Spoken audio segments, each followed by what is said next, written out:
프랑스에서 다큐멘터리 봅니다. 제21회 시작하겠습니다. 저는 여기서 이야기하는 송은주입니다. 프랑스에서 다큐멘터리 봅니다는 매주 프랑스에서 개봉하는 다큐멘터리 영화들을 소개하고 그 중에 한 편을 본 뒤 조금 더 깊게 이야기하는 팟캐스트입니다.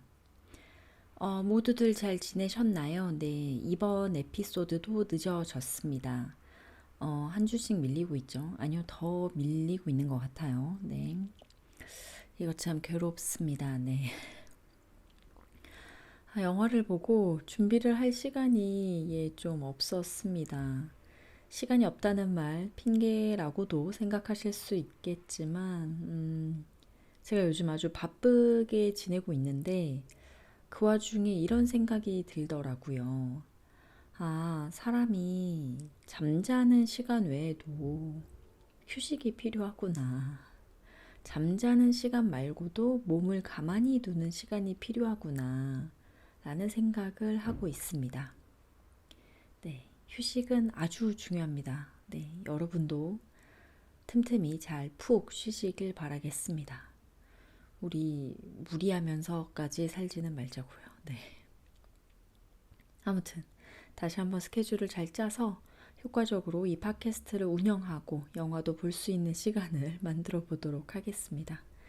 영화를 보는 게 먼저긴 하죠. 네, 영화를 봐야지 이걸 할 수가 있으니까. 아무튼 좀 다른 이야기를 하면 완연한 봄입니다.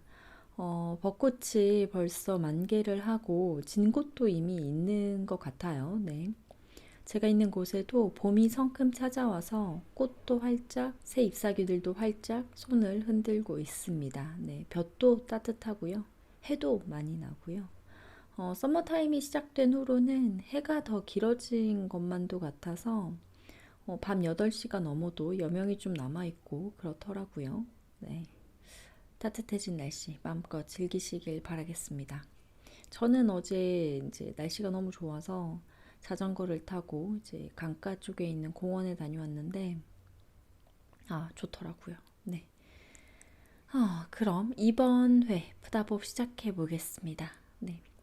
4월 3일 프랑스에서 개봉한 다큐멘터리는 총 6편이었습니다. 평소에 비하면 여러 작품이 개봉을 했죠. 그런데 이 중 4작품은 개봉일 기준으로 봤을 때 상영이 프랑스 전역에서 하루에 한두 번밖에는 없더라고요. 그러니까 한 군데의 극장에서 개봉을 한 거죠. 참, 제 기준에 제가 봤을 때 별로 재미가 없어 보이는 코미디 영화가 하루에 1000번도 넘게 상영이 되는데 비해 다큐멘터리 영화들은 이렇게 적은 상영 기회를 갖는다니, 네. 뭔가 어떻게 보면 당연한 시장의 논리겠지만 다큐멘터리를 사랑하는 사람으로서 안타까운 마음이 드는 건 어쩔 수가 없네요. 네. 아무튼 첫 번째 개봉작은 바딤 디메슈 감독의 라바즈입니다.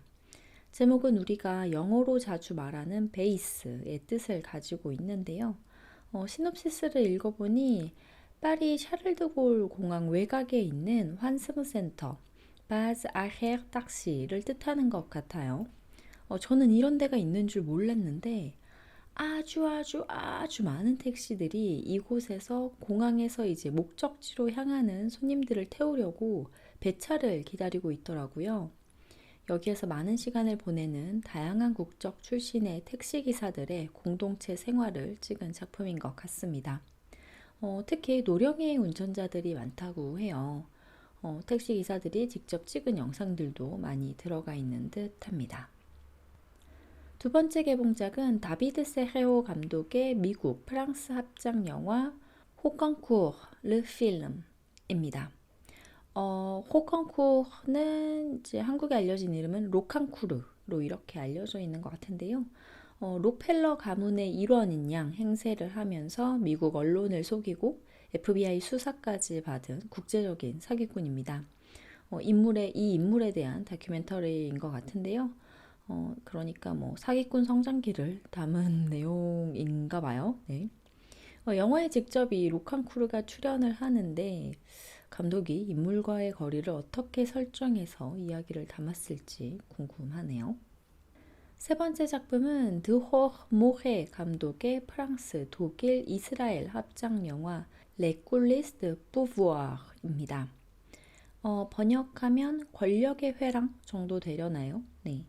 이 영화는 소련 붕괴 후 자행된 대량 학살, 전쟁 범죄 등의 미국 지도자들이 어떠한 의사결정들을 내렸는지 그 과정들을 들여다보는 것 같습니다. 세계 각국에서 정치적, 경제적, 외교적 이해관계가 상충될 때 미국은 어떤 원칙과 논리를 기반으로 결정을 하는지 파헤치는 그런 영화인 것 같아요.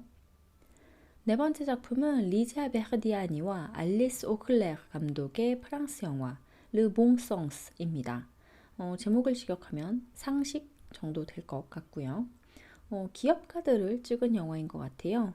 비즈니스 리더들을 만나면서 그들의 감정과 비전을 공유하는 것 같습니다. 다섯 번째 작품은 안소피 미호 감독과 레티시아 누안느 감독의 프랑스 영화 느 헤브 에드 빡방입니다. 꿈과 콘크리트 블럭과 정도로 직역할 수 있을 것 같은데요. 파리 근교의 몽트레이에 여성들의 건축 지식 공유협회 레 앙샹티가 있습니다. 이들이 자체 작업장 건립에 착수를 했는데요. 이 대규모 공동 프로젝트의 진행과 여기에 참여하는 사람들을 찍은 것 같아요. 함께하는 그들의 여정은 완료가 될 것인지, 그리고 그 안에서 어떻게 이 여성들이 변해가는지 궁금해서 보고 싶다는 생각이 들었습니다. 여섯 번째 개봉작이자 제가 오늘 여러분께 이야기할 영화는 앙드레 베이오 감독의 파나마, 프랑스, 스위스 합작 영화 뉴에윈 팜입니다. 직역하면 신은 여성 정도 될 것 같은데요. 신은 여성이다. 이 정도. 감독은 파나마, 스위스 이중 국적을 가지고 있어요. 그렇게 보면 이제 합작 국가들의 조합이 이해가 되죠. 이 다큐멘터리는 카리브해에 위치한 파나마의 한 원주민 부족 쿠나족의 이야기를 담고 있습니다. 50여 년 전 이들을 찍었던 필름과 그 필름을 되찾는 과정, 그리고 그 안에서 쿠나족의 정체성에 대해 들여다보는 영화라고 할 수 있을 것 같은데요. 그럼 이들을 찍은 건 누구였나, 무슨 일이 있었나 한번 보면 1962년 뉴기니 섬 탐험과 그곳의 원주민들을 찍은 다큐멘터리 영화 Sky Above and Mud Below, 그러니까 불어 원제는 Le Ciel et la Bou고요. 하늘과 진흙 이 정도일 것 같아요. 네. 아무튼 이 영화로 아카데미 시상식에서 다큐멘터리 상을 받은 프랑스의 탐험가이자 다큐멘터리 감독 피에르 도미니크 게소는 1975년 파나마의 폐쇄적인 원주민 공동체인 쿠나족을 찍으러 자신의 가족들과 함께 이 섬으로 왔다고 합니다. 감독은 아내 교코와 딸 아키코와 함께 그곳에서 1년여 정도 살면서 이들의 삶의 모습을 기록했는데요. 결국 이 프로젝트는 파산했고 필름은 은행에 압수되고 맙니다. 그리고 쿠나 사람들은 50여 년이 지난 오늘날에도 그 기억을 떠올리며 그 영화를 보고 싶어 합니다. 영화의 초반은 쿠나 사람들의 이 영화에 대한 기억들로 구성이 됩니다. 회의나 집에서 서로 마을 회의나 집에서 서로 이야기하며 영화 촬영 때 있었던 일 등을 이야기하죠. 지역의 유지로 보이는 투르파나는 피에르가 자신과 아내의 결혼식을 찍었다고 이야기를 합니다. 촬영을 위해서 결혼식을 한 번 더 재현했다고도 말을 하죠. 언젠가는 또 감독이 사람들을 찍고 있는데 그 뒤로 플라스틱 물품을 들고 가는 여성들이 지나가자 그들을 필름에 담지 않기 위해 발걸음을 제지시켰다는 이야기도 해요. 여기에 대해서 게소 감독은 나중에 자기가 이런 이미지를 찍어가면 유럽 사람들이 자신을 비웃을 거라고 이야기했다면서요. 당시 인디언들은 자신들의 전통을 지켜가면서도 또 한편으로는 모던한 삶을 누리고 있었는데, 이 유럽인은 이제 쿠나족들의 삶에서 자신이 보고 싶은 것만 담으려고 했던 거죠. 그러니까 뭐 원시적인 것, 날 것, 뭐 이런 것들을 원했던 거겠죠. 투르파나는 감독 피에르에게 영화가 완성되면 꼭 이 필름을 쿠나족에게도 보내달라고 말을 했고 감독은 그러겠다고 했대요. 그러나 감독은 약속을 지키지 않았고 나중에 다시 연락을 해서 물어보니 파나마 문화부에 필름을 보냈다고 이야기를 했다고 합니다. 그러나 영화는 어디에 있는지 알 수 없는 상황. 투르파나에게 남은 것은 당시에 녹음했던 소리를 담은 카세트 테이프 하나뿐입니다. 들리는 소리는 감독의 딸이었던 아키코가 엄마 교코와 함께 학교에 가는 길을 찍었던 장면의 음향인 듯해요. 1년여 동안 이곳에서 함께 살았으니 감독의 딸인 아키코는 쿠나족 아이들과 함께 배우고 놀고 했다고 합니다. 영화를 찾고 싶은 마음이 큰 투르파나는 대도시에 위치한 정부기관을 찾아갑니다. 감독이 필름을 줬다고 한 문화부를 찾아가는데요. 부장관을 찾아가는데 알고 보니 투르파나의 제자였어요. 어, 그러니까 투르파나는 전에 대학에서 학생들을 가르쳤더라고요. 부장관은 자신이 임명되자마자 큰 박스를 하나 찾았고 투르파나가 바로 생각이 났다고 합니다. 사실 문화부 장관이 바뀔 때마다 투르파나는 문화부에 문의를 했다고 해요. 영화의 필름을 찾았냐고. 그런데 계속 원하는 답을 못 들었던 거죠. 그런데 이제 투르파나의 제자가 문화부에 들어가면서 이걸 찾아낸 거예요. 영화 프로젝트가 파산을 하면서 필름을 은행에 뺏겼다고 했었잖아요. 그 은행이 이제 1910년에 문을 닫게 되었고, 그러면서 이 필름을 문화부에 인계를 한 겁니다. 그런데 이제 10년 동안 서랍에 박혀 있었다 보니 이제 필름은 더위와 습기 때문에 악취를 내며 썩어버리고 말았어요. 이미지는 바스라지고 소리는 뭉개져 버렸죠. 네. 필름을 찾았지만 결국 영화를 찾지 못해버린 투르파나는 허탈하기만 합니다. 이어서 영화는 2년 후로 시간이 흐르는데요. 바뀐 장면에서 보이는 곳은 파리입니다. 그 사이에 투르파나는 세상을 떠났고 투르파나의 친구였던 시인이 투르파나를 대신해 이곳에 왔습니다. 알고 보니까 투르파나와 이 시인은 젊은 시절에 파리에서 공부를 했었대요. 투르파나는 영화를 공부했었다고 합니다. 그래서 게쏘 감독이 쿠나족을 촬영할 때 사이에서 통역을 한 것도 투르파나였다고 해요. 시인이 파리를 찾은 이유는 영화를 찾기 위함인데요. 이 다큐멘터리가 진행되는 동안 영화의 원본 필름을 찾기 위해 애를 썼고 게쏘 감독의 딸인 아키코와 연락이 닿은 거예요. 결국 세상을 떠난 게쏘의 짐을 정리하던 중 그가 은행 몰래 지하실에 숨겨뒀던 필름을 찾게 된 겁니다. 필름 캔에는 제목 뉴에 윈 팜이 적혀 있어요. 시는 여성이다. 이 다큐멘터리 영화의 제목은 사실 이 게쏘의 프로젝트에서 따온 겁니다. 쿠나족을 찍던 게쏘는 이 쿠나족에서는 여성의 존재가 중요하고 신성스럽게 여겨진다는 점에 집중을 했고 제목을 이렇게 붙였다고 해요. 필름이 좀 손상되긴 했지만 복원이 아예 불가능한 건 아닙니다. CNC, 프랑스의 뭐 영화진흥위원회라고 할 수 있는 기관에서 필름 복원 작업에 들어가고 파나마에서는 이 영화를 볼 준비를 합니다. 영화는 다시 파나마로 돌아와 대도시에서 래퍼의 뮤직비디오를 찍고 있는 작은 규모의 촬영팀을 보여줍니다. 여기서 연출을 하는 청년 감독이 있는데 쿠나족 출신의 우루군입니다.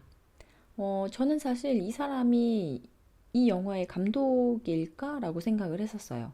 그런데 사실 뭐 이 청년이 이 시점에 이제 등장한다는 것만 봐도 사실 그냥 새로운 등장인물이라고 이해해야 하는 게 낫겠죠. 이해해야 하는 거죠. 지금 생각해보면 이 청년이 이 영화의 감독이었으면 좋겠다는 저의 바람이 투영된 생각이었던 것 같아요. 네. 조금 더 당사자성을 가졌으면 좋겠다는 뭐 그런 마음이 있었던 것 같습니다. 우르구는 영화의 상영을 준비하는데요. 상영을 준비하는 과정이 뭐랄까요? 네, 굉장히 원초적이라고 할 수 있는데요.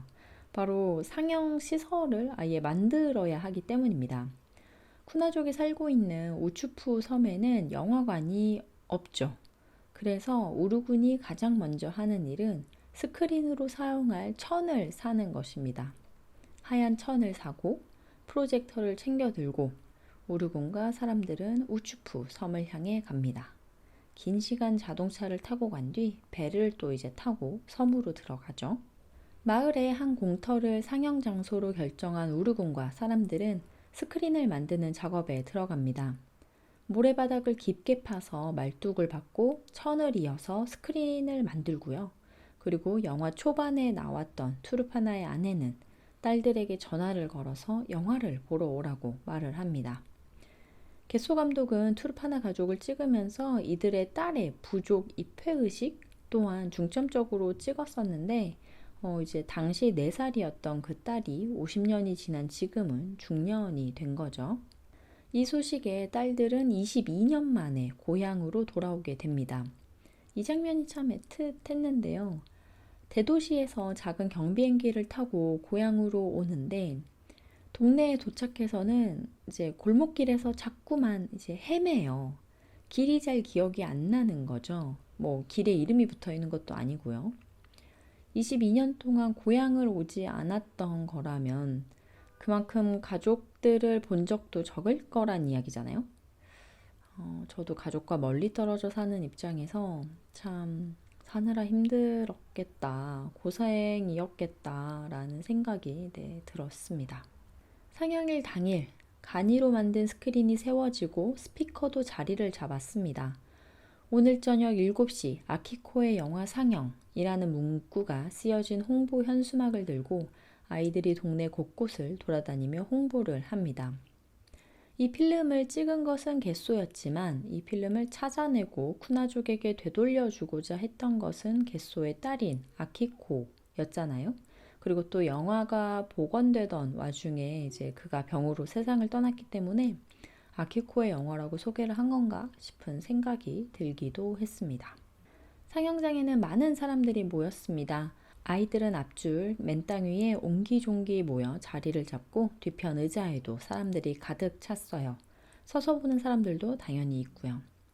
이렇게 50년 만에 처음으로 쿠나족은 자신들이 등장했던 그 영화를 보게 되었습니다. 자신의 젊은 시절 모습을 바라보는 투르파나 부인은 상기된 얼굴로 곁의 딸들에게 장면 장면 설명을 해줍니다. 여러 사람들에 둘러싸여 삭발을 당하며 입회의식을 치르는 어린 자신의 모습을 바라보던 딸은 눈물을 흘리고요. 겟소가 찍은 영화는 이미지 위에 겟소의 목소리가 덧입혀져 있습니다. 그러니까 사실 유럽 남성인 겟소가 본 쿠나족인 거예요. 상영이 끝난 뒤 사람들과 이야기를 나누던 우르군, 쿠나족 출신의 시네아스트는 겟소의 목소리 나레이션이 뒤로 갈수록 좀 짜증이 났다고 말을 해요. 그의 시선으로 본 쿠나족이니까요. 그리고 우르군과 사람들은 자신들의 눈으로 자신들을 스스로 찍기로 이제 결정을 하죠. 필름 카메라를 구해온 우르군은 쿠나족을 찍기 시작합니다. 그리고 사람들에게도 카메라를 건네주고 찍어보라고 권유하죠. 50여 년이라는 시간을 사이에 두고 찍혔던 자들이 이제는 찍는 자들로 자리를 바꾸게 된 거죠. 영화는 쿠나족의 축제 장면으로 끝이 납니다. 전통 축제에서 이들은 그들이 믿는 대지의 여신에게 감사하며 무언가 태운 연기를 함께 들이마시고 음료를 나눠 마십니다. 전통을 계승하는 의식에서 현대에 와서 독립을 이뤄냈던 시위와 승리의 장면을 재현하는 것으로 축제는 이어지는데요. 우르군은 그 축제를 카메라로 담고 있습니다. 그리고 나중에는 다른 사람들과 함께 어울려 춤을 추는 우르군의 모습으로 영화는 막을 내립니다. 약 50여 년 전 자신들의 모습이 담긴 영화를 찾는 과정이자 이국적이고 낯선 것을 갈망했던 유럽인의 시선이 아닌 있는 그대로 스스로의 시선으로 자신들을 바라보고 이야기하는 영화였습니다.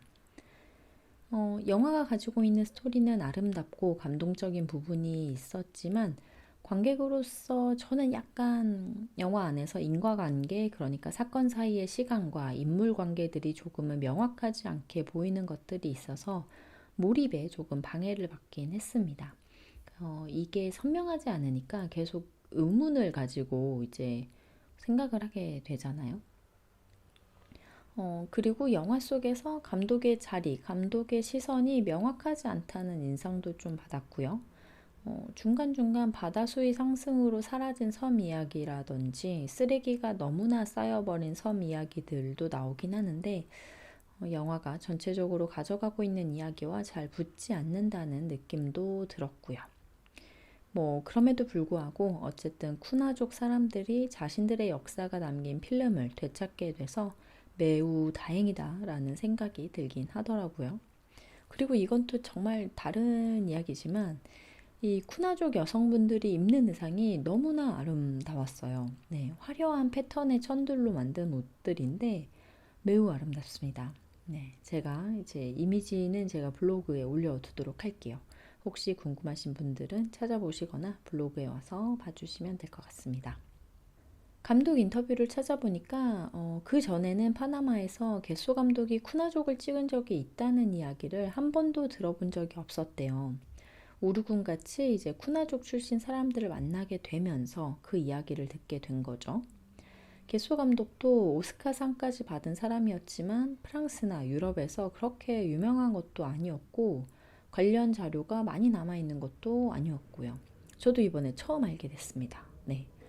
감독은 아키코를 찍긴 찍었는데 이미 이제 병세가 심해져 있던 상태였기 때문에 나중에 아키코가 영화의 자신의 모습은 담지 말아달라고 부탁을 했대요. 쿠나 사람들에게 자신의 아픈 모습을 보여주기보다는 그들이 자신을 거기서 살았던 4살의 아키코로 기억해줬으면 좋겠다고 하면서요. 제가 그 전에도 파나마 영화를 본 적이 있는지 모르겠어요.